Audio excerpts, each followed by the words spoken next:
বিসমিল্লাহির রহমানির রহিম। আসসালামু আলাইকুম রহমতুল্লাহি ওয়া বারাকাতুহু। আজকের আলোচনার বিষয় অত্যন্ত গভীর। নারী কি আধ্যাত্মিক সাধনার পথে বাধা নাকি সহায়ক? সুফিবাদ আসলে কি বলে? অনেকে মনে করেন নারী মানেই মায়া বা মোহ, কিন্তু প্রকৃত সুফি তত্ত্বে নারী হলো স্রষ্টার রূপের জামাল, এক বিশেষ প্রকাশ। পবিত্র কোরআনে বলা হয়েছে, আল্লাহ আদমকে সৃষ্টি করেছেন, তার থেকে সৃষ্টি করেছেন তার সঙ্গীকে, যেন তারা একে অপরের মাঝে শান্তি পায়। শান্তি ছাড়া সাধনা হয় না। নবী করিম সাল্লাল্লাহু আলাইহি সাল্লাম বলেছেন, দুনিয়ার তিনটি জিনিস আমার প্রিয়, তার মধ্যে একটি হলো নারী। যদি নারী কেবল বাধা হতো তবে আল্লাহর হাবিব এমনটি কথা বলতেন না। সুফি তত্ত্বে পুরুষ ও নারী একে অপরের পরিপূরক। একজনের আধ্যাত্মিক শক্তি অন্যজনের ভেতরে ভারসাম্য তৈরি করে। মহর্ষি নারী রাবিয়া বসরি রাদিয়াল্লাহু তাআলা আনহা প্রমাণ করেছেন যে নারী হয়েও আল্লাহর প্রেমে এমন স্তরে পৌঁছানো সম্ভব যেখানে পুরুষরাও পৌঁছাতে হিমশিম খায়। বিখ্যাত সুফি দার্শনিক ইবনে আরাবি বলেছেন, আল্লাহকে দেখার শ্রেষ্ঠ আয়না হলো নারী, কারণ নারীর মাঝেই আল্লাহর দয়া ও মমতা সবচেয়ে বেশি প্রকাশিত। সংসার ত্যাগ করা সুফিবাদ নয়, পরিবারের দায়িত্ব পালন করে স্ত্রীকে সম্মান দিয়ে আল্লাহর রাস্তায় চলাই হলো আসল চিস্তিয়া তরিকার শিক্ষা। অন্ধকার পথে যেমন টর্চ লাগে, তেমনি আধ্যাত্মিক পথে একজন কামেল পীর বা মুর্শিদ ছাড়া গন্তব্যে পৌঁছানো অসম্ভব। পবিত্র হাদিস শরীফে আছে, যার কোনো পীর নেই তার পীর হলো শয়তান। আত্মশুদ্ধির জন্য বায়াত হওয়া বা হাত দেয়া ফরজ সমতুল্য। আমাদের এই জীবনের কোনো গ্যারান্টি নেই। কালকের অপেক্ষায় না থেকে আজই একজন হক্কানি মুর্শিদের ছায়াতলে এসে আশ্রয় নিন। আমি জোরালোভাবে বলছি, যদি আপনি রুহানি প্রশান্তি চান তবে আপনাকে বায়াত হতেই হবে। এটি আপনার আত্মার মুক্তির সনদ। আমরা খাজা মঈনুদ্দিন চিশতি আজমেরি রাহমাতুল্লাহ এর সেই প্রেম ও মানবতার তরিকা প্রচার করি, যেখানে শত্রু মিত্র নেই, আছে শুধু খোদার প্রেম।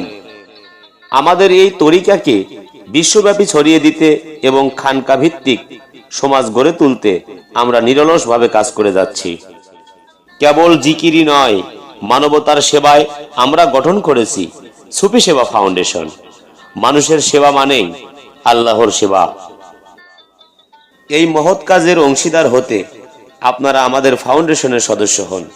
আপনার ক্ষুদ্র অবদান বড় পরিবর্তন আনতে পারে। সুফিবাদের নিগুড় রহস্য জানতে হলে সঠিক কিতাব প্রয়োজন। আমাদের কাছে দুর্লভ খাঁটি সুফি তত্ত্বের বই পাওয়া যায়। ইউটিউবের ভাষা জ্ঞান না নিয়ে আমাদের বইগুলো পড়ুন, যা আপনার ভিতরের চোখ খুলে দিবে। আমরা যা খাই তার প্রভাব আমাদের ইবাদতে পড়ে, তাই হালাল ও খাঁটি খাবার অতি জরুরি। বাজার এখন ভেজালে ছয়লাভ। আপনাদের সুস্বাস্থ্যের কথা চিন্তা করে আমরা নিয়ে এসেছি চিস্তিয়া গুঁড়া মরিচ। কেন কিনবেন চিস্তিয়া গুঁড়া মরিচ? এটি সম্পূর্ণ কেমিক্যাল মুক্ত এবং আমাদের নিজস্ব তত্ত্বাবধানে বাছাইকৃত সেরা মরিচ থেকে তৈরি। সবচেয়ে বড় কথা, এই মরিচ বিক্রির লাভের অংশ একটি নির্দিষ্ট অংশ সরাসরি গরিব দুঃখী মানুষের মাঝে বিলিয়ে দেওয়া হয়।